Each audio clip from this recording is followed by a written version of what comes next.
It's a Bitcoin podcast. The only one that's making your money is you. Listen to the Bitcoin podcast. So hold on and listen to the Bitcoin podcast. Yeah, That is groovy. It's so Isn't good. it? Like Full House. It's like, so good. It's so good. It's so good. Hey, everybody. Welcome back to the Bitcoin podcast. This is episode number. Look in the description. We do so many of these. I just lost track, and it is what it is. This is a special episode. So about once a year, and it's not seasonal, so there's no seasonality to this. We get visited by Griff Green. Griff, welcome to the show. For those of you that don't know Griff, so Griff has co-founded Giveth. If you don't know Giveth, look it up in the show notes. He's co-founded the Common Stack, Unicorn.eth, and also, kind of like, I guess his claim to fame. He helped lead the White Hat Group, secured at-risk funds representing roughly 10% of Ethereum's total supply at the time during the DAO incident. The DAO. The DAO. So if you read the title and you got hooked and you're like, oh, DAO, new original DAO. What's that mean? Is that new original crispy? No. The DAO, the original DAO, we're going to run it back. Going for 20% this time. No, I'm kidding. Wait. What's up, Jeff? I have a question, Griff. Unicorn.eth, you have that ENS? Hell yeah, I do.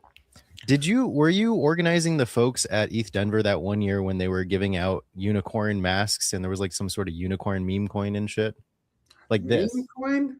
I don't think so. I mean, I got this from some random dude. If it was last year, yes. Yeah.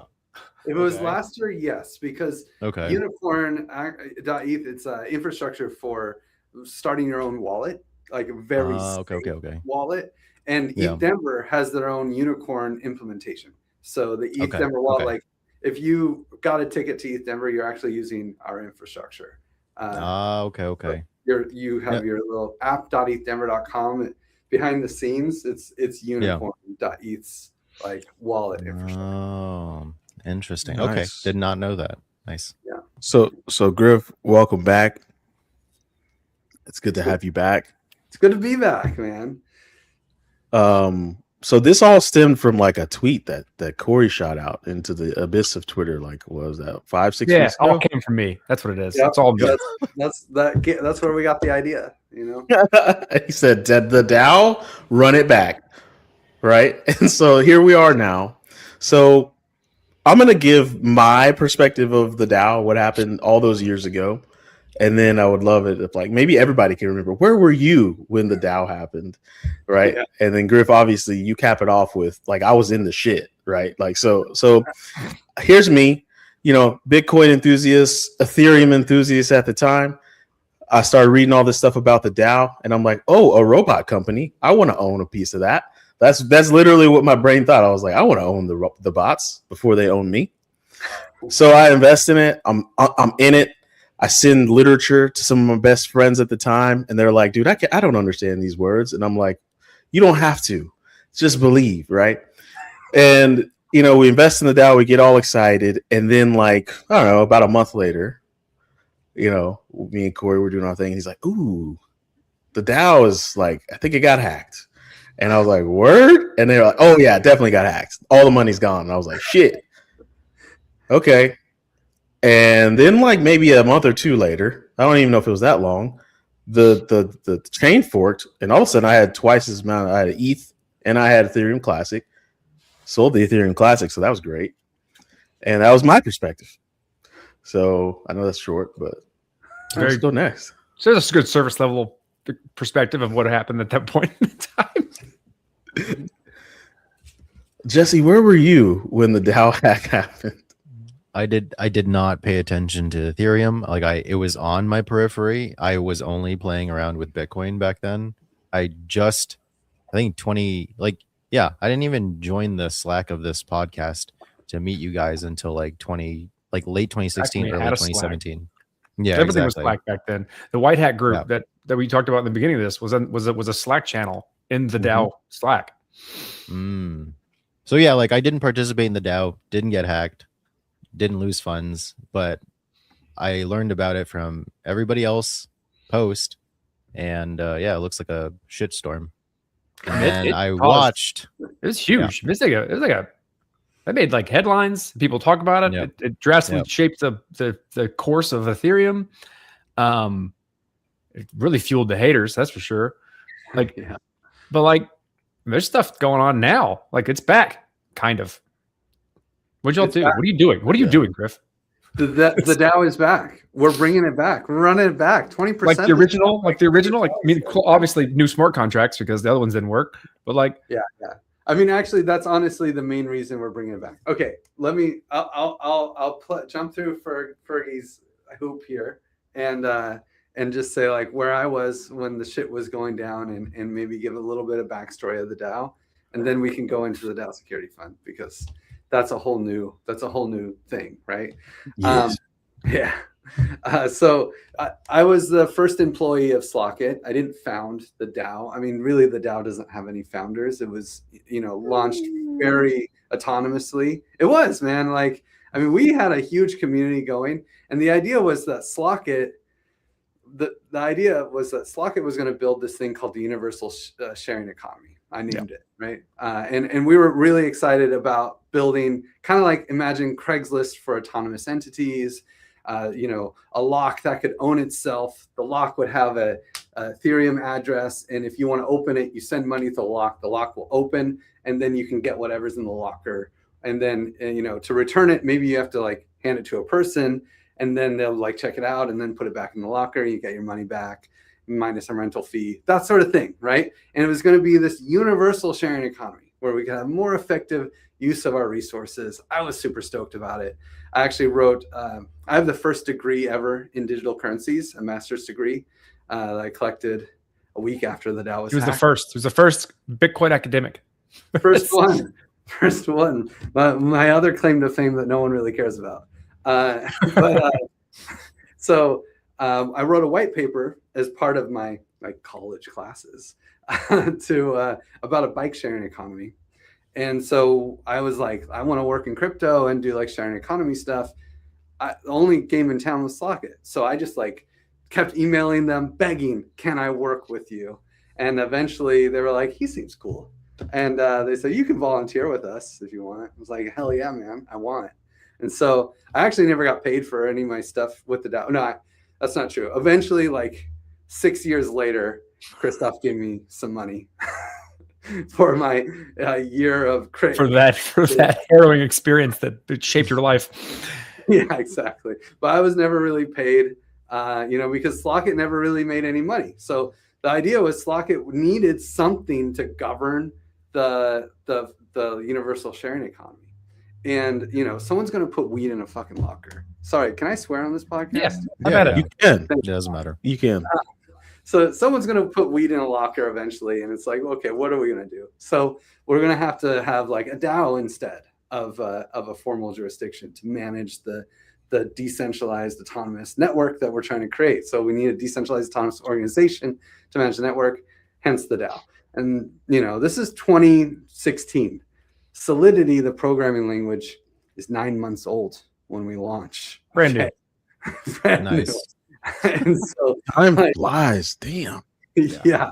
I mean, the stuff was raw and certain things weren't really well set. But we made this kind of interesting approach where it was like, hey, if you put money in, the DAO was supposed to name itself later. And it was kind of it was probably going to be called something like Genesis DAO, because the idea was it would be this big DAO that then anyone could split off and start their own DAO with our same software. And so a little mini DAO. Yeah. And because of that, it felt like a risk-free investment to most people, right? Because you could put in Ether and just leave and get DAO tokens, and then you're like, I don't like this. Burn your DAO tokens, take your Ether back, right? And so that's why it was so easy to collect 14% of all Ether in existence. at the time, which is now just ridiculous billions of dollars. Less billions than a week ago, but still billions, right? You'll trap shit. Yeah. And so, okay. So now let's speed run to the hack, right? So the DAO launches, lots of drama. When you raise 100, we had nothing to do with our ETH at the time. Yeah. That's the only thing you could do with your ETH. We all put it in, all of us. Pretty much. The whole Ethereum, I was effectively the community manager of Ethereum at that point. Like for that short period of time that the DAO existed, it was the main game in town. For sure. And I was managing the community and supporting the community and trying to navigate what the hell we're doing. And there was lots of drama, but the main thing that issue was that there was bugs. Everything was so raw, and there were lots of bugs in the contract, but there was one really big one that allowed a hacker to actually steal about 30% of the funds. This would be somewhere around 4% of all Ether in existence that a hacker took, right? And so that was a problem. I woke up in Mittweida, Germany, at the founder's mom's house. I was staying at his mom's house, right?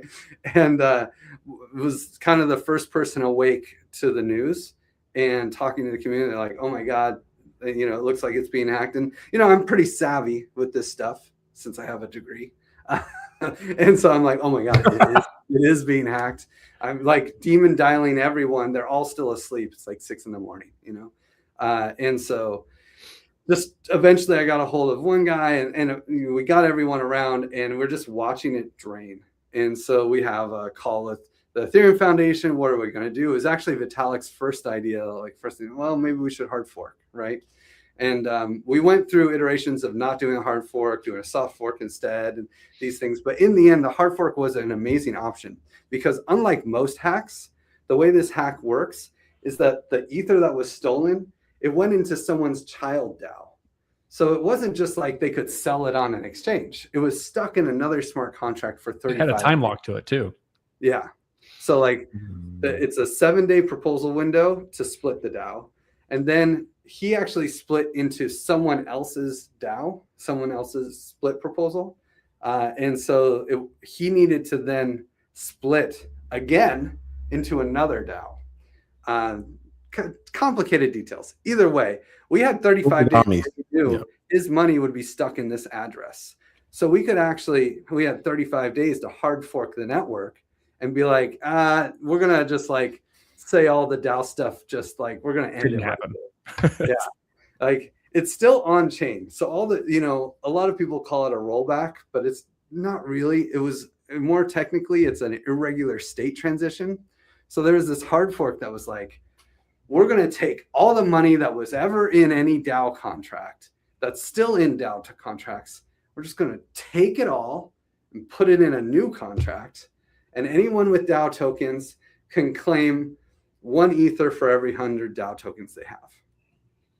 And so I was in this position right after the hack, before the hard fork, where I'm basically running project management, product management for the whole issues, right? There was lots of things. So I was leading the white hat group, which hacked the other 70% that the original hacker didn't steal, alongside 8 other hackers.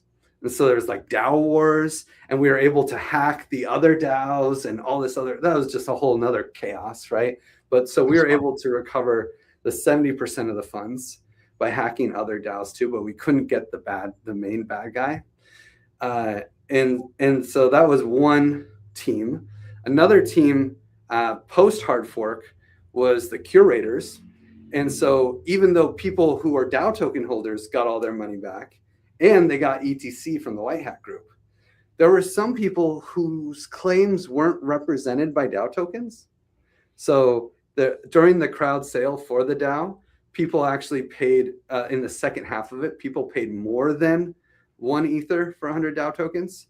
It slowly the price went up at the end until it was 1.5 Ether for 100 DAO tokens.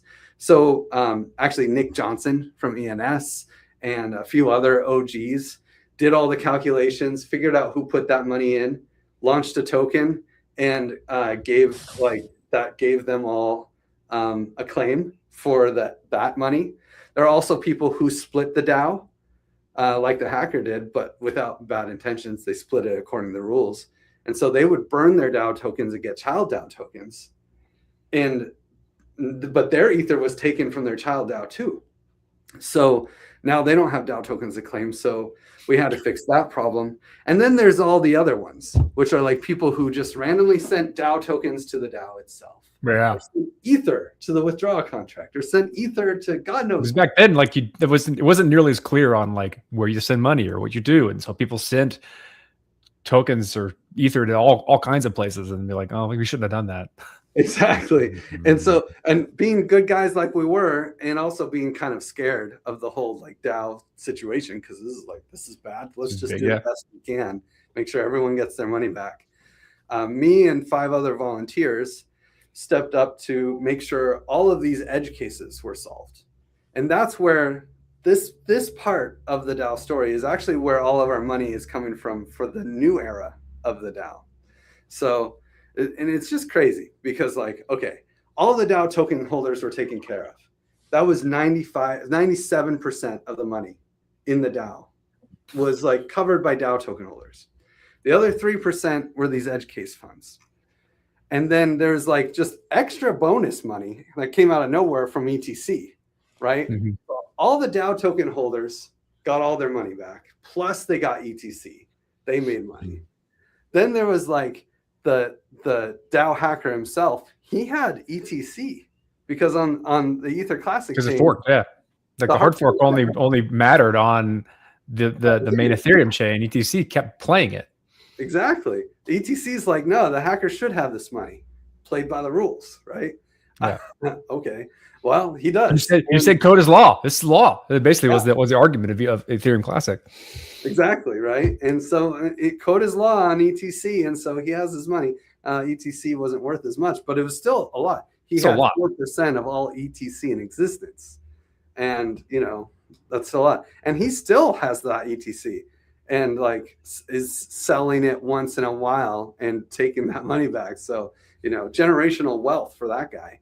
And then, but everyone made money off this contract. Even the people on the edge cases, we made sure they were able to get their money back. And so now here we are, 2026. Of that 3%, 80% of that 3% was claimed, right? So now we're talking about like 0.6% of the DAO funds that are left over that haven't been claimed or aren't sitting there. This 0.6% just of the edge case funds, well, when we launched, it was worth $220 million, right? Now it's worth like 150 because Jesus Christ, the dump last week was disastrous. Like, oh my God. That was bad. It'll come back. It always does. Yeah, it'll bounce back. But either way, and also at some points, that 0.3% was like $350 million. And so me and 5 volunteers have been holding these keys for like, 10 years. 10 years? Publicly, like our name next to this key on a block. How do you feel about that in terms of like personal safety with all like wrench attacks and stuff like that? Because like I know like some OG ETHs are walking around at ETH Denver all the time. Like I know some of the folks. Like how do you deal with that? I'm recklessly optimistic. But I know you're a big guy, but like yeah, it helps. But and I just have this kind of feeling that everything always works out for me. However, I'm not a security dev. And the other guys of these 5, a lot of them are very security focused. And my experience over the last decade hanging out with security devs, they're paranoid as fuck. Very risky. I know. Yeah. Just like, it's like, that's what makes them so good at what they do. Right. Mm-hmm. And so actually it was, the origin story of this new revival is that Seal 911, this guy PC who founded Seal 911, he was talking to Wintermute about how they don't have any money. And Seal 911 is kind of this white hat hacker group. Like the white hat group was doing a lot of what Seal 911 does now. Back in like 2016 to 2019, we were kind of, if your ICO went wrong, you called us, We rescued like $200 million from the parity multi-sig hack. We did all this, like, you know, kind of behind the scenes. What can we do to get this money back? Kind of like, yeah. Is this illegal? Who cares? It's the right thing to do. Give me the money back. It's fine. Yeah. You know, and we're trusted. We hacked the DAO. We gave the money back. So if we hack this, everyone will know it's okay. You know, so like me and Jordy, we were like hacking all sorts of things back in the day for good. Oh, I didn't know you were working with Jordy. Oh yeah, Jordy Bellina co-founded Giveth with me, co-founded DAppNode with me. You wrote the DAO contracts, I think. Well, he didn't write the DAO contracts. No, he wrote Liquid Democracy for the mini-me, Liquid Democracy, and then mini-me stuff, and then the mini-me token contract that we did with Giveth. So that was the status token. That's what we did. Okay, because I remember I saw Jordy on the status multi-sig contract. He's on the multi-sig. He wrote the contract. Yeah. So I have a question. This was going to be a deep question. So how over the last decade have you dealt with like the philosophical juxtaposition of this is decentralization? It was like it's a keystone of what we're doing, right? But when you get a situation like the original DAO, and it's you on the phone with other key people to make a very key decision, that does not seem like a very decentralized thing. Is it for the better? Is it for the greater good? Obviously, I'd say 10 years later, it's been for the greater good. But there's a carbon vote that like asked the entire Ethereum community on these things, and there's an overwhelmingly majority positive vote for hard forking. Yeah, I mean, I think no juxtaposition. The hard fork thing, I think we really proved that this is not. It's about social consensus, right? Yeah. Everybody had to upgrade their node. It didn't happen by default. You know, a lot of the hard forks that we do actually do happen by default sometimes now. Like there's a flag and you can be like, yeah, just upgrade my node as it happens, right? Whereas this one, there was no flag, right? Every individual node runner just had the choice, stay on Ethereum or stay on Ether Classic. And they actually had to actively stay on Ethereum to do the hard fork. So I would say in general, not only was there a carbon vote that was like 80% of ETH holders said we should do the hard fork, there's also the hard fork itself, which because it is a very decentralized network, it is like it's everybody had to vote. The people running the nodes are the real decision makers. And as far as the whole leadership within a decentralized entity, this is this has been a challenge for 10 years, coming around to this idea of actually, I wish humans were like birds, where they could flock like swallows. No, or the yeah. We're not. That's we're not. It's very hierarchical. Yeah, we're tribal. We're tribal. Yeah. So having a leader and having leaders make decisions is, I think, kind of the default vibe of humanity. Now, will that change one day? Maybe with new technology like AI will be able to allow different scaling of decision making, maybe. But man, 10 years, I'm very active in the DAO's communities, and without leadership, we wouldn't get anywhere. And the projects that try to stay leaderless always fail. I mean, I wish, Bitcoin is probably the closest example to something that didn't, but even just Satoshi guiding it for the first few years and then disappearing. Yeah. He still served as a leader, but he just didn't update his leadership. Exactly. Yeah. Exactly. And without him, though, it's ossified. I can't really say that. That's not a fair word to use. Yeah, it's had some changes. It is. No, there's been changes. What do you mean? Sure, but they're so slow, and they consider that a feature, not a bug. Yeah. Yeah. And they changed the orange shade a little bit. Did they really? No, I have no idea. I'm messing with the Bitcoiners out there because they're a kooky bunch. Yeah. So, I mean, Bitcoin's got to come to Jesus moment with quantum. It'll be a slow, steady. Well, it's going to have to, because those keys are also locked. Going to have to. You can break them. It's also going to have to come to it's going to have a come to Jesus moment in terms of like when block rewards can no longer subsidize mining, and then you're going to have to fees aren't going to cut it. You know, yeah, exactly. If Bitcoin price doesn't keep moving up, then you're going to have to charge more for base transaction fees, you know, to keep miners, you know, profitable. Otherwise, you know, the security of the chain is going to, you know, decrease, right? So they got problems. It's not a complete protocol yet. But once again, you still have social consensus there too. People can propose things like SegWit happened. There are things that can happen. It's just a little bit slower. Like way slower. That's not why we're here. As a crypto enthusiast raised in the streets of Bitcoin, I will say we've had these same conversations before in the past, except for the quantum thing. So I'll say, just as an original from the streets guy. But let's get to the new old DAO. I'm going to stop calling it that because that's bad branding. Let's get back to the DAO, right? So, you know, if you've go ahead. I can continue the thread that I had because I was going to bring it to this. Bring it back. We were talking about you mentioned the wrench attacks, and Jesse did, and the whole like how do we feel about that situation? And that's really what made this happen. So because initially we're like, the DAO security fund idea, I don't know, maybe we should just leave things how they are. But then so the origin story, PC, founder of Seal 91, talking to Wintermute, he's like, we got all these white hats.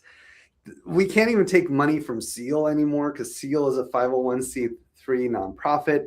They need to know where the funds go. So Seal 911 was the flagship product. And out of that, Seal started. And Seal is doing like a lot of other larger work, like safe harbor contracts for white hats, so that there's legal support in case they ever get sued for anything, doing like certifications and all sorts of really amazing stuff, documentation of what best practices are to secure your multi-sigs and all things in Ethereum. And then Seal 911 is this ragtag group of random white hats that are trusted, that have like a 911 Telegram bot. Literally, like when you call 911 because you have a problem because like someone broke into your house, it's like, hey, someone broke into my crypto wallet. I'm going to call Seal 911 by talking to their Twitter bot. And that opens a new group, a new chat room on like Seal 911's behind the scenes Telegram group. And all these white hats can just help you. And just be like, okay, you need to unplug your internet and talk to us on your phone, right? Or be like, hey, you know, like revoke your approvals really quick because they haven't taken all your money, or, you know, like send, you know, do this, do that, tell you what to do when you get hacked. Yeah. And the thing is, they're helping people who've been hacked. And so they really don't have as much funding as the rest of Seal and the rest of like the security industry, because the security industry is helping people who have a lot of money to protect. Easy to get money out of them. Yeah. Seal 911 is like, hey, so someone just lost. All their money's gone. Yeah. They're not going to be like, oh yeah, here's 10K, thank you. I saw Zach XBT complaining about this, and I remember when Seal 911, like Samsung posted about this originally, like the formation of the group and how the process is for like what you mentioned, like opening support tickets in Telegram groups and getting some support from white hat hackers. But like you said, like I just see like Zach XBT complaining about like he always gets pings from like people who've lost, you know, 10,000, but they don't tip like after he helps recover them. And he kind of like he like the public seems to have like think that he's not being generous with his time, but like in reality, I imagine the guy's like super busy with like, you know, actually profitable security work. Exactly. So like if, you know, I remember, you know, Corey and I were talking about this like a few years ago, and I remember there was like a big push to include more security researchers. And I remember, you know, Rajiv was trying to do Securium, and like people were trying to help produce more security auditors for the ecosystem because of all the security issues that are plaguing the entire EVM ecosystem. Like, do you guys still like need help? And how do people jump in and try to, you know, get into the pipeline to help? Well, you know, it is kind of a closed group because it's also very sensitive. You know, I was actually fished just maybe 6 months ago, right? I lost like 20K making a bad approve because I was just distracted doing other things. Went into a Discord that was taken over, and they had like a fake guild.xyz. I click approve on something, and the second I did, I'm like, oh no, and so then it's like, can I revoke in time? Couldn't revoke in time, and so I just called, and it's gone, right? And even when that happened, I got 3 DMs from a bunch of other scammers that are like, oh, well, because it was my Griff.eth address, right? And so they figured out, oh, that's Griff. Let's see. Maybe we can, well, maybe they didn't know who I am, but they're like, okay, I can find this guy. Okay, it's this guy. Okay, maybe we can get him to click another bad approve. They sense blood in the water fast. Exactly. I definitely have experienced that. Those things are monitored. You can monitor for those types of attacks and then go after them to follow up. It's all on chain. You can see it. So the sharks swarm. You make one mistake, the sharks swarm to try to get you to make another. And I could just like, hey, is this guy with you guys? And they're like, no, that guy is another scammer. I'm like, I'm glad I'm talking to you guys because he had some good advice. He said I should revoke this other approve using his scam website, Right. So it's like having Seal 911 there is so valuable, but even I didn't tip them, because I just lost money. And I understand I'm a fucking white hat myself. I didn't even think to tip them because like I lost money. What am I going to tip them for? And so it's anyway, PC, who co-founded it with Samsung, he was talking to Wintermute. And one of the guys who works at Wintermute, he was 17 years old. He was 8 years old when the DAO was hacked. And he was like, hey, you're looking for funding, right? I noticed these old DAO contracts. There's like a multi-sig with $15 million in it. Maybe, and there's a blog post that says if these funds aren't claimed, then it could be used for Ethereum security. And, the claims ended like a decade ago.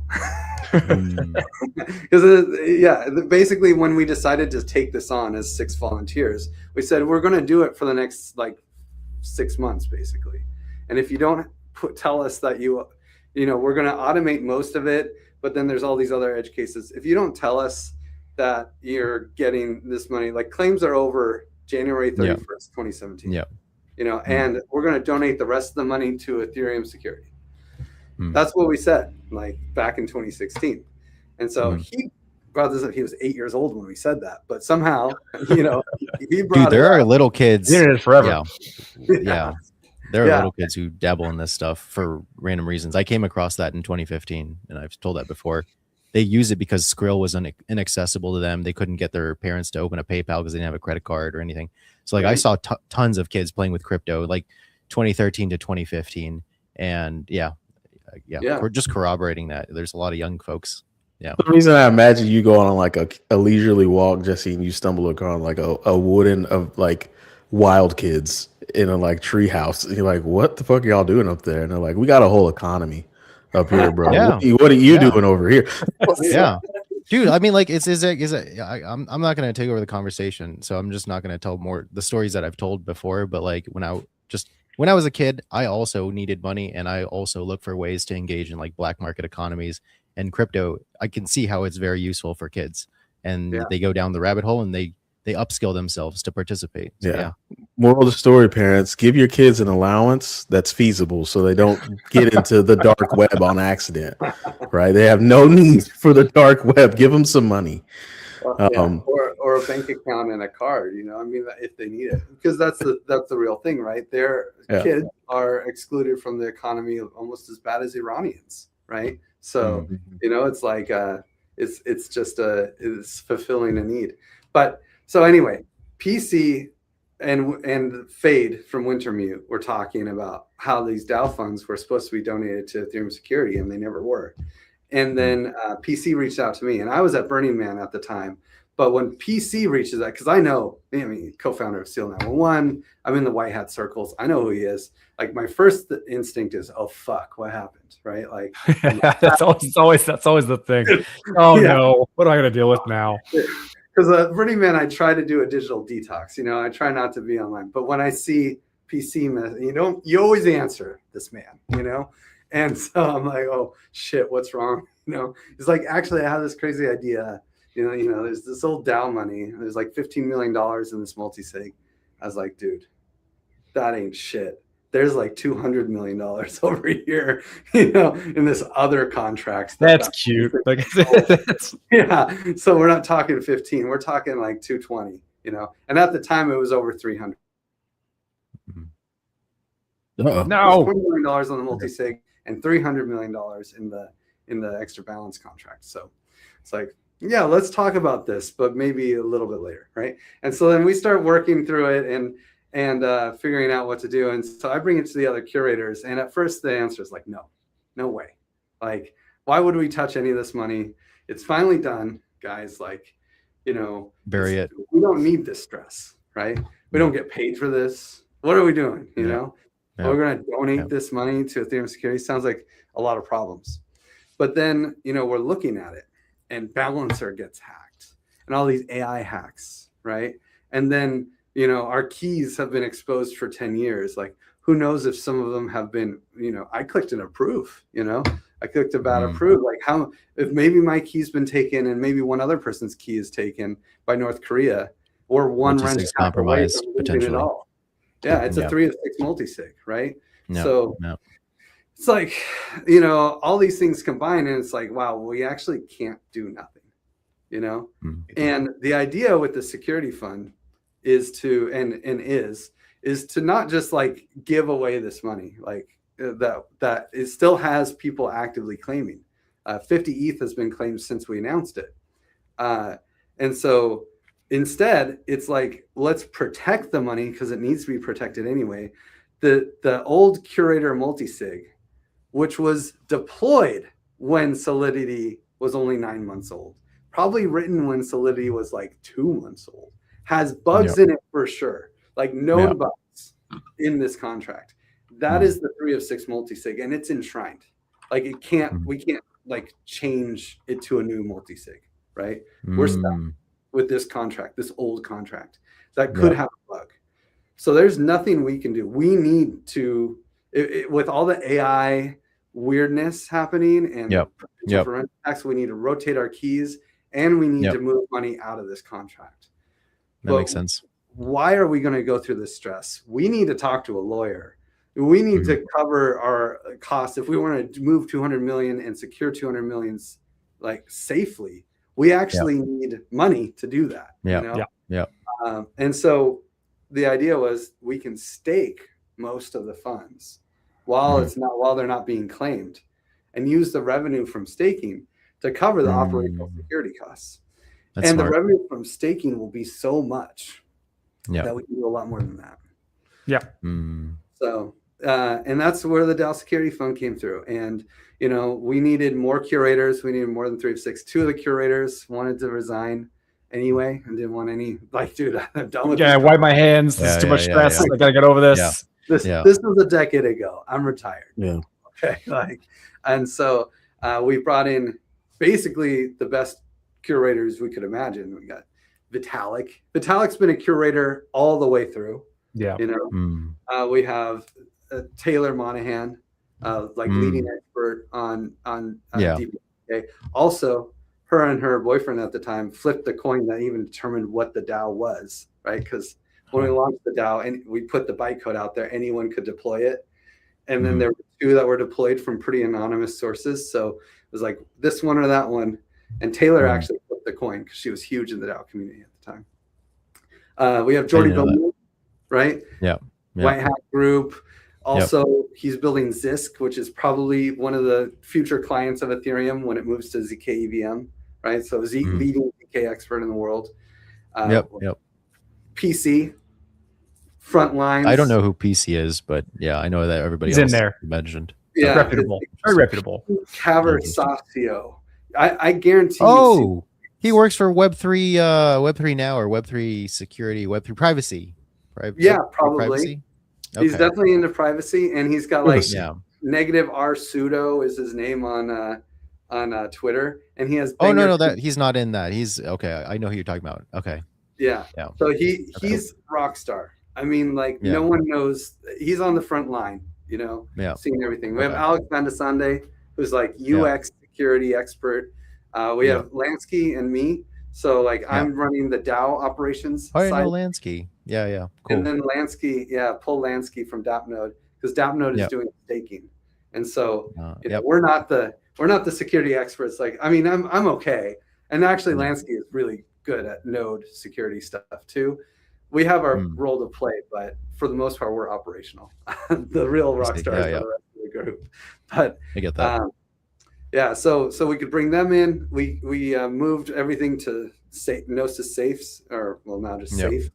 Right? Way better security. Actually, that old multi-sig that was a 3 of 6 is now a 1 of 1, which means it's just like a random contract in the mix, which is way more secure than it having a lot of power. It's also only managing 1,300 ETH, which is the ETH that we left in the extra balance so that claims could continue normally. So instead of managing 75,000 ETH, we've reduced our, by about 98% of the risk. And now it's in like top of the line secure contracts that we know are safe, earning interest. Well, it will be earning rewards by staking when the queue starts to catch up with us. I like that. Gotta roll that back. Gotta say rewards nowadays. You can't just throw that interest word around. Dude, I got a lawyer. Hold on now. We're earning interest. We're earning reward. Great. Yeah. Very important distinction. Yeah. Exactly. Jesus, the banks are the banks. Anyways, let's not go into that. Taxes on and some things you don't. Okay, these are the rules. It's not yours. So Griff, this is a great interview because we've had multiple discussions about DAOs in the past. I don't know, what do you guys say, 3 to 4 months? Ever since we kind of re-sparked up the Bitcoin podcast, it keeps coming up. Obviously, it keeps coming up because it's such a good idea. It's not, you can't ignore it. But I just feel like the execution for DAOs, like you said, we don't swim like fish, we don't fly like birds. And I've had these stupid ideas like, oh, maybe we're getting backwards. Maybe we need to organize and then automate and then decentralize, and then that'll be a system that works. I mean, I don't know, but like, how do we elevate the execution and performance of DAOs? Because right now, everybody's let down by them. They're not fulfilling what is in there. Like, everybody's got these gigabrains and they're like, oh, it's going to be great. It's autonomous organization. But then the execution is like, it's like 2 dudes having a private chat running how this is going, or dudes or chicks, but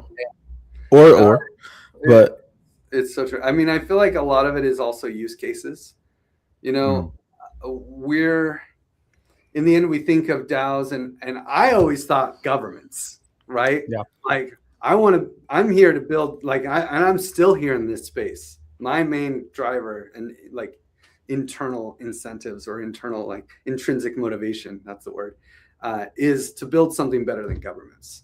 Parallel state stuff, parallel network societies. Yeah. Absolutely. And there were 3 revolutions last year. There's probably going to be 3 this year. And crypto is still not ready to be the civil infrastructure for new countries. We're not there. We don't have good private voting. A lot of I'm a huge delegate in Arbitrum, huge delegate in Optimism, very active in ENS as well, huge delegate in ENS. I'm also on the Arbitrum and ENS security councils. I'm active in a bunch of DAOs, right? And started many DAOs. And I think the governor contract that Compound did, it's horrible. I've always hated it. The goal for me with DAOs was to go past Dunbar number, right? But the goal for someone starting a company, right, that's going to try to make money in crypto, they need more something akin to shareholder voting, right? And a board, a decentralized board. That they're not actually looking to replace governments or have real stakeholder representation. They're just trying to figure out some wisdom of the crowds and get some feedback so that they can make a bunch of money building their product. And that's very different than, hey, we have these shared resources like the roads and an economy, and we want to distribute funding that we all collect towards public goods. That's not what Arbitrum really needs, so I think a lot of the DAO stuff has happened in a place where it's really just replacing a stock, and board of shareholders kind of thing. And so they don't need private voting. In fact, they're more worried about conflicts of interest. So they don't want private voting. They don't want, a lot of the things that a government would need for distributing elections and initiatives and tax money and these things. So things that I thought would be obvious use cases like liquid democracy, which Jordy built for the DAO in 2016. I haven't seen a single liquid democracy experiment that got outside of an internal group. I know Status had one, Giveth had a couple. Yeah, like liquid democracy sort of is out there, but who ever uses it? It's not like, and there's a lot of things. I would say there's only a few tools that have come out of crypto that have actually surpassed Dunbar number. Quadratic funding, the VE curve. What? Sorry, I was going to add to the conversation, but keep going. Yeah. Quadratic funding, VE curve, like VE BAL, VE, like the vote escrow voting, kind of this algorithmic gauges, that like, what was it? There was like a stable coin that was doing rebasing that used gauges, and then like even 1 inch had gauges, like that sort of worked past Dunbar number. And then gas voting in Ethereum, right? Nodes voting on the gas limit. That's also kind of a good decentralized vote, like node voting in general. I think there's some examples in Bitcoin too, where it's like you can, throw in your node a vote. Yeah, a little right? bit. So like that's it. Everything else is like, how do we aggregate into less than Dunbar number? All the delegation. And see, like the word DAO, the concept of DAO encompasses all of that and more. Yeah. And so like it's really hard to say like, do they work or do we need better ones? Because it's like you said, it's contextual to like what you're doing and who's doing it and the right way in which that group organizes. And for some cases, like a government, how you organize and who you get representation from and how you weight that representation is very different than a company and shareholders. Yeah. I think the thing is that you never really get rid of government because you can never get rid of governance. Like governance is how 100%. Humans communicate, right? So I don't think it's about getting rid of government. I think it's about upgrading it, elevating it, maybe changing it, but you don't get rid of it. And perhaps like the bait we're trying, like we're reaching for something that's just way too far. Like we need to take this is a shout out to one of my favorite books I recently read. We need to take an atomic habits approach. Like let's start with like governing small things, right? Just like there's different types of businesses structures that you set up for different reasons. Start with like small governance. And then if that starts to rally around itself, you could develop a ring around that. And then there's a governance that governs the small things. Like you got to start from the small steps. But I think Ethereum and crypto in general is always like, listen, I know right now we've got sticks and stones, but we're going to Mars tomorrow. And it's like, no, that's not going to happen, guys. Like there's a lot of steps there. And the most important step that I think crypto forgets is there's social consensus that goes into all this, because we need the social consensus because we literally need the value to keep this stuff going. And if people don't believe in any of these things, they're just going to like, you know what? Screw crypto today. I'm going after Google stock, right? Like that's what the general public is going to do. I know, because I literally just had that conversation like 6 hours ago. Yeah. So I feel like if we're actually going to put our best foot forward and we're going to evolve DAOs, we need to think a lot smaller. Like, hey, to your point, like it'd be nice to see, like, for instance, there's a lot of DePIN projects in our industry trying to do something more than just, financial transactions. Like I know that like when I go to ETH Denver or all over the conferences, like people are trying to create like data DAOs or like not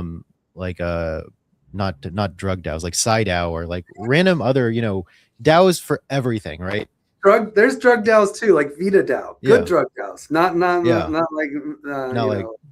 yeah, I'm sure there are, but I guess my point is to echo and to kind of like extend what Dia is saying is like there should be like some sort of traditional company model where there's revenue that's produced, and you can at a smaller unit, like maybe like you can think of it like a sub DAO that eventually, once it's profitable, can plug into like a governance larger abstraction DAO where they want to feed as like a not necessarily a social service, but maybe some sort of like a privatized social service that people can pay into. And I know that like, Logos is trying to work on this decentralized identity system, because at some point you do need that, right? And everybody's got one. Urbit tries, and there's other projects that are trying to do the same thing.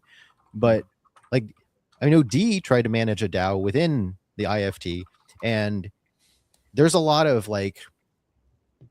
processes that happen that you need, delegated authority to approve the next checkpoint of a decision. So like when you have, a decision is made from the bottom up, you have to have some sort of approval of checks for funding to get dispensed, like Nouns DAO or something like that, right? Where somebody comes up with a proposal, says, I'm going to make a comic book strip to try and improve the value of nouns, and I need 50K, and I'm going to produce 10,000 magazines. Like, I think we need more practical examples to what Dia is saying of somebody taking a DAO concept that can provide social services, but trying to make it into some sort of hybrid of like a traditional company that can have sustainable revenue. Because otherwise we're going to have like a bunch of nonprofit orgs where we're all dumping crypto, and then it's not sustainable financially for people to be able to participate because they don't have, infinite time to be volunteers forever. Yeah, I mean, I got great news for you, man. We are in the DAO Security Fund is exactly this. We are in a very lucky place where we can stake 69,420 each. Yeah. Oh, was that for the meme number? But yeah, we're staking 69,420 ETH, and that is going to be a clear revenue source, right? And then with that revenue, we can actually distribute funds in a bottom-up way using DAO tooling, and that's our goal. So the goal of the DAO Security Fund is kind of twofold. Number one, fund Ethereum security. Security is one of the hardest public goods to figure out. Like, this is the police. Like in real world, it's the police. It's the it's the army. It's like always like when you talk in the libertarian circles, it's like but we all need nation state level protection, right? It's like, okay, well, that's always like a lot where the libertarian conversations break down. So we're going to try to approach just the focused goal of how do we make Ethereum more secure. But to fund it, we're not going to be like the 7 of us curators being like, yo, I like that guy, we're sending him money. No. Like, we're going to do one donation here next week, and that's like the only time that we will actually do a direct donation. The rest are all going to be rounds, and we're going to work with different DAO tooling providers to figure out different ways and experiment with different DAO tools to try to find good ways to distribute funds to the people who are providing security, or even hopefully figure out what projects are needed the most. And then fund, maybe we do like an RFP voting process where it's like, okay, here's these different ideas of projects that need to be done, and which idea should get like $3 million. This one, here's 10 of them, 20, right? Yeah, I got ideas. The community will vote, and then we will fund the one that gets the top choice. I too would like to. I think I've watched enough Shark Tank to know what good looks like. I'd like to. I think the problem is like accountability, though. Like, right, even like once you dispense the funds, and even if you do it in phases, like we expect this amount of progress. This is you're asking for 100,000. We're gonna do 10,000. Get to phase 1, and there's 10 phases. Like, it's really hard. Like I see it. Some people work. Some people do it well, and some people don't. And some people just take the money and leave. It's like, how do you even solve for that? Project it's a risk assessment.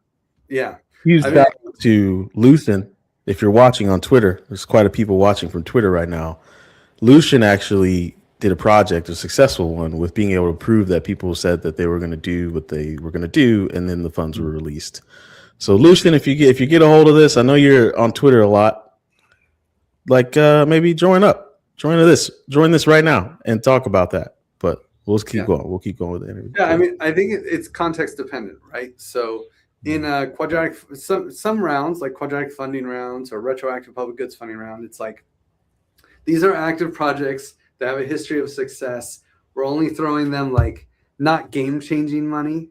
It's not an RFP, right? And it's like, okay, well, that's a little bit easier. It's like a little bit of money to a lot of projects, and the projects that get the most, it's kind of like based on donations, right? So quadratic funding, that's like one thing. And I don't think it needs a lot of like oversight. It's like, well, you're getting these donations because you already did stuff.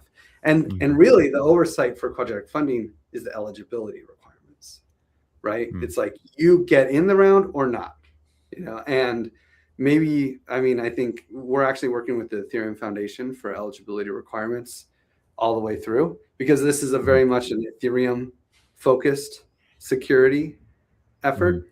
So EF is the natural person, the specifically the grants management team at the Ethereum Foundation. They're going to be doing the eligibility requirements and helping every round operator actually decide the eligibility requirements. But then maybe we'll also do a deep funding round, which is going to be based off of like your open source contributions, and AI is going to do something there, right? But for the RFPs, we need to have a provider, like, because the DAO Security Fund, we're kind of like low operationally. Giveth does operations, and the DAO Security Fund, like actual board, is just the 7 very busy people that will meet once a month. And our decision is which rounds are we going to run, right, with the funding that we have. And then Giveth is going to do all the operational stuff, find the round operators, collect, be the like interface, right? And then we will work with a round operator, and depending on that round operator, like if we're going to do an RFP round, we can't give everyone the money up front. That was a classic mistake of DAOs. It's got to be like milestones, and if someone fails, you're out. Their RFP process, and it's got to be. The milestones have to be objective too. Go ahead, Jess. I think. Do you have any foundation for a lot of this stuff? Do you have any literature on like learned lessons from failures that you've collected, not only from like, the DAO, but also other DAOs that you've been working with? Because you said you run like small DAOs and you're part of big DAOs, like for L2s, Arbitrum, Optimism. Like, do you have like written work somewhere that like people like myself who are like, I remember I got involved with working with Corey is because like I tried to stand up a DAO by myself, and I realized, holy shit, it's a lot of work. And like Dee was saying, like we have sticks and stones, and you can't build anything reasonable because there's a lot of technical expertise required. There's a lot of expertise in the domain of like being able to secure contracts properly. Like there's just a lot of people that are needed. Like, do you have somebody like so myself and other people who are interested in trying to help out as third-party people? How do we help? Like I saw Vitalik's post, like we want more people experimenting with the DAOs in the direction that, idealistically why a lot of people got involved with Ethereum in the first place, right? Yeah. Do you have like anything that kind of consolidates your learnings from everything and gives people a good launch? I do. I mean, we have I have personally, I have a lot of like different blog posts that are within my other orgs, like the Token Engineering Commons and the Commons staff. There are lots of lessons and retrospectives, because that was really an applied research project. And we even shut down the Token Engineering Commons recently. And and had like it was built on a bonding curve, and so there was actually a lot of ETH that was left over, and so like we could actually basically shut down the token and give token holders the ETH left over that was in there, and things like that. So no shortage of lessons. Like I was very involved in Optimism with the retro funding rounds, and but I wouldn't say I have it all written down. I'll be honest. Okay. I'm not the organized human that does that. That's fair. Hey, get yourself some agents, my friend. I know I need a cloud bot. Hey, cloud bot, like Moltbot or whatever, Open Cloud, whatever you want to call it. Open Claw. I love it. Do you just do like a brain dump? Write me a blog post based off on. I got you. I'll set you up one. Yeah, I'm definitely gonna himself a Jarvis. Jesus, man, you're looking at Tony Stark right there, but redheaded and not Robert Downey Jr. For real. I got things going. Yeah, very modest DevOps dude over here. I'll tell you. But please set up a 4D3 call that we can. Nude. Sorry, please. I've been that's an inside joke for the last month, and it's not really feasible to get like a new device because there's no way I can use this device with anything. But I'm going to go to Denver next week, and I'm definitely going to buy probably a laptop instead of a MacBook. But I also want to separate my crypto from like tooling from my actual work now. Yes, sir. Yeah, it's just it's been too long that I've been using hot wallets. I literally just gave advice on this yesterday. Can we you need a separate VLANs, VLANs, like just isolate the network if you're going to do those types of experiments. Because like Corey and I talk about this all the time. We're dabbling with all the shit, but like it's very flawed right now. And so like we have separated, isolated setups so we can experiment with shit. Can we just pause for the branding cause right now? This man said I'm probably going to get a laptop instead of a MacBook. Yeah, that's how hard Apple. Oh, okay. I was about to say that's how hard Apple brands. They don't even consider it a laptop. It's its own entity, the MacBook. No, I meant Mac Mini. Mac Mini. That's just misspeaking. I probably will get a MacBook, like a cheap, or whatever. Don't dox yourself. Wait, we'll see. So, I guess to add a personal touch to some of this conversation, man, how do you have so much energy year in and year out to continuously put the good foot forward when in crypto it's like out of 100 people, one of them is putting the good foot forward. 99 of them are like the sharks we were talking about earlier in this conversation. Like, we're here to prove, let's get his ass. But then there's one person that's like, could we not be evil? Right? Like, there's better things we could do if we weren't evil. And so you're definitely the 1 in 99. How do you sustain the energy? Is it good, wholesome food? Is it good? Is it pumpkin seeds, high in protein and good fat? Like, what's going on over there? It's like, my diet, man. I was just eating pumpkin seeds. No, but I mean, I think that is true in crypto today, but I'm an OG crypto guy, 2013, like full on ever since, mid 2013, been like, actually end of 2013, been full time in crypto. And I think from that class, it's not 1 in 99. It's like 50-50, That's class of crypto. The ones that are still here. Yes. Yeah, exactly. So definitely the ones that are still here. It's like 50-50 are fucking heroes, and so, I don't know. I for me personally, it's just like I've never been money motivated. I retired in 2011 with like 60K, right? And I was like stoked. I'm like, interesting decision. That's choice right there.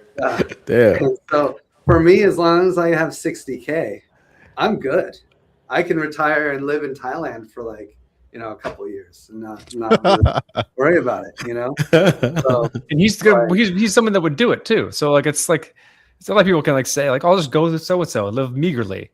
But like, no, Griffith definitely has lived that life and has shown to be able to do that type of thing. So, I mean, I still live meagerly. I basically live out of a backpack. I've been nomadic this entire time. Like, I don't Santa costume and a backpack.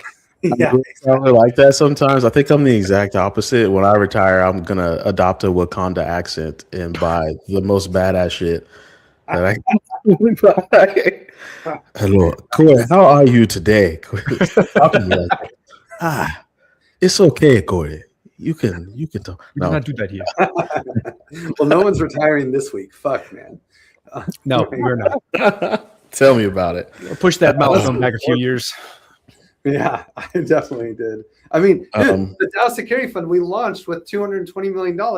You go to the DAO.fund. I think we got like 150 now. What happened? We lost like $70 million in a week. Not very good at this game. It's a whole other episode about what's going on with that, but we don't want to talk about those things. No. You know, we were just talking about like separating the hot wallets from the AI and stuff. And one thing that I've learned in the last year, basically hanging out with PC and these other white hats, is like the hot wallet is the biggest issue in Ethereum security. And it's not even, it's to the point of it's a systemic issue. The fact that we have these hot wallets is creating a whole industry of scammers and malware. Just the fact that they exist on your wallet. It's not just like, oh, you better protect yourself. It's and this is what's turning me around to not doing it. It's like, oh, you know, it's convenient and da da da. But actually, by not doing it, you're kind of a dick. You need to use hard wallets, because if you're not, you're effectively like indirectly supporting a whole industry of cybercrime. And the fact that there are so many hot wallets with so much money is why there's like slaves in Thailand. And it's also the entry point to naivety. So like whenever you're signing someone on, you give them the thing that is the most like easy to scam, as opposed to like signing them up with the thing that teaches them how to actually secure their funds and be resistant to scamming, which is the whole point of this technology. And so like, and now we have account abstraction, right? Now we have smart contract wallets that are actually way safer than standard hot wallets like MetaMask. You know, I didn't know that. Like they're I almost thought that the abstractions being built in MFA. Like, I mean, it's like they got all kinds of things. Cool thing. This is all started. I would argue started with Alex Van de Sant's like universal login or whatever it was. He started these things. Like in earnest, and then they've grown pretty substantially since then. Yeah, I mean, you can, with a smart contract wallet, you can put all sorts of like with Unicorn, the way like with the Ethereum app and these things, we have graduated security levels, right? Like if you only have $1,000 on it, it's not a big deal. You have over $1,000, it's like, yo, you need a go get a 2FA, right? You need two-factor authentication here. Oh, you have $10,000. Get a fucking hardware wallet. Here's a referral link, and we'll get some money too. But honestly, you need a hardware wallet. You have too much money to lose. Right? That doesn't need to be. That can be built into the wallet. That's not a centralized kind of surveillance mechanism where like you're watching everyone's wallets and being like, oh, this one has too much money. Let's send them a notification. That could just be built into the software so that it's local. Exactly. I mean, it's all on chain too, right? It's like, hey, your assets are in this smart contract wallet. That's public knowledge. It's one of our smart contract wallets. We don't know who you are, but you can log in with, maybe you're logging in with a hotkey. I mean, you can still log in with your MetaMask, and now that's a little less secure because now your MetaMask key gets hacked. If the hacker figures out you have this wallet, they can do it. Honestly, it's Google login is probably more secure, as sad as that is, than your hot wallet, and so there's like, but there's levels, and we can do so much more than the lackadaisical, the hot wallets that we were using with the DAO curators, they were JSON files. And, key store files. Yeah. They're just key store files. Yeah, exactly. Because this was before even MetaMask. And it was even probably my Ether wallet key store files, which was just a website URL. Mostly. Exactly. And who knows, like, what if we are using, this was before the profanity exploit and actually that library existed, but how did those keys get generated? What if there's a bug found in the generation of those keys? It's like, dude, like, it's so scary these days in crypto. Like with all the new AI, like every black hat has a Claude bot or has like a open claw X going, just trying to attack us, right? 24/7. So it's like, we really need to do our best to secure our crypto, not just for ourselves, but actually for everyone else. Yeah. Because herd immunity. Build some herd immunity. Let's start a campaign. Exactly. So we got a short message from our sponsors, aka us. Are you working in a job that sucks balls? Does your job suck and ergo your life? Do you want to change that because your life is sucking? Join the TBP Slack. Get a better. not it. That is not it anymore. That's so old. It's the Discord. It's the Discord. What are you talking about? That was hilarious. You can join our Discord, scan that link right there. You'll join the Discord. In that Discord, you'll find founders, investors, active developers, very good, deep conversation, security people. There's layers to that shit too. So if you get into the better chat rooms with some of the OGs, you can feel safe, that you're having conversations with people that are going to give you good guidance in this crazy ass industry. All right. And we're really keen too. We have herd immunity in that Discord. So if you come in there talking some bull, we will kick you out. Okay. I've kicked some people out. That's invalid. We're not good technologists though. How? It's the same link as always up there. Oh, does Discord link, bro? Just go to the bitcoinpodcast.com. Just go to the bitcoinpodcast.com. There's a Discord link. Just click on Discord there. Yeah, there you go. Oh my God. I didn't know. See, I'm a noob. I didn't know that. I thought that was a static. Link. I'm so bad at like this fucking they have a just go there. That expires. So I redid the website. It's more like a library. It's fun. It's engaging. You can search on it really easily. Yeah, I should write a book, "World's Worst Marketer," and it'd be me. Pretty bad. Tell people to go to dead end streets. They'll love it. Just go to bitcoinpodcast.com. But anyways, I don't want to derail. We can get back to the comment. Yeah, pause for the comment. We gotta wrap up. We have to. I got work to do. No, it's been fun. I got meetings. It's been fun. It was Friday. I always have meetings. Don't go away. That's right. Well, maybe I can just throw down a few random facts about the DAO Security Fund before. Please do. Please, right? Yeah. So we have what used to be $220 million. So now it's like I don't know if it's $10, whatever. The crash has been tough, but we have a bunch of funds that are staking, and we're really excited to fuel the Ethereum security community and be a shelling point for it. And it's not going to be just us funding things, because if it's like one thing I learned from nonprofits is that if you're just like kind of YOLOing it yourself, you're going to just blow the money in the wrong direction. And so this is really, we're hoping to become a shelling point for the ecosystem and to actually work with the other groups who are also spending on their own a lot of money on their own security for their protocols, whether it's Aave, Eigenlayer, or like Arbitrum, or all these groups. They're all dependent on the security of Ethereum, and they're all blowing insane amounts of cash on security. And I know that with this shared goal, if we can build a coalition around this, we can be large funders, but we can actually save the industry money on security just by working together on solving some of these problems. Yeah. So I'm really excited to like put ourselves in that place. And if anyone out there is like, working in a protocol that is probably spending millions of dollars on security and wants to try to reduce that spend, like, let's start some conversations. We just launched. We have a protocol that needs auditing. Do you have a website we can go to and just jump right in and say, hey, we want to help, and we also need help? I mean, that's the thing. Like, we launched last week. Okay. Oh, okay. Alpha, baby. We're getting the news. Just wait. Straight up front. But I want to talk to you and understand your needs, and I want to talk to as many people as I can to understand the needs of the industry, so we can figure out what the biggest wins are and where we can step up. Because right now we have the Ethereum Foundation. They're doing an incredible job. Like, the $1 trillion security effort is just amazing. But it's really a top-down thing. And then we have like Seal and Seal 911, but they actually help everyone. It doesn't care if it's Ethereum or Solana or whoever. Yeah, the security group. Yeah. What the ETH security group? Yeah.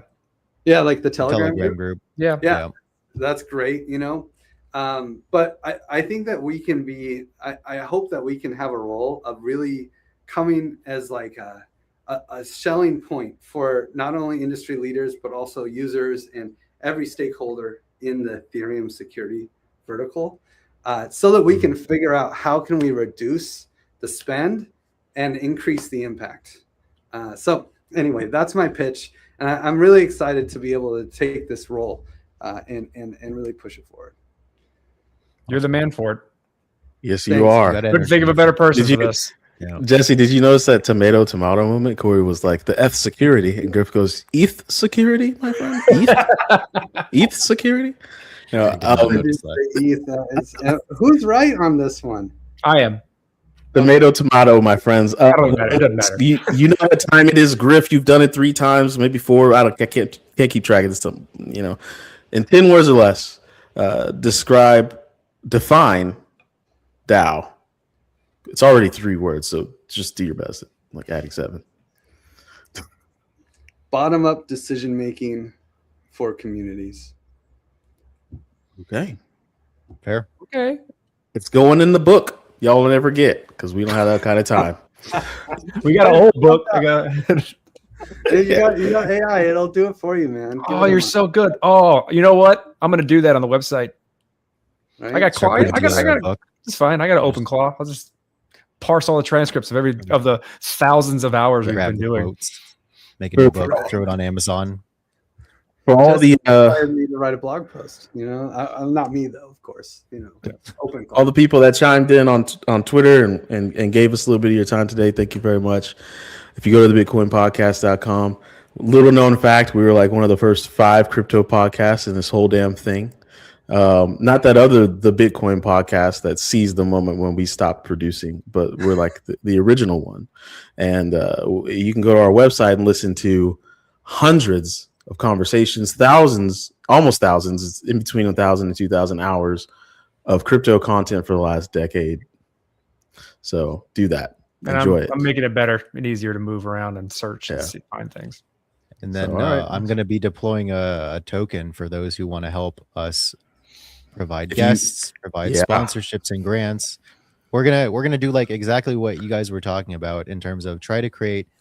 Like we'll look at the podcast like a nonprofit, and then there's a percentage that goes to operating costs, like paying for StreamYard subscription, paying for the G Suite. It's not that much money, and then just paying out people who want to help out. It's like a good entry point, we think. So it'll roll out sometime soon. Crowd-funded, crowd-created podcast. Nice. Crowd-funded podcast. So join the Discord, talk to the bot, get yourself some tokens. Anyways, we're looking forward to seeing people come in if you do. Play the outro.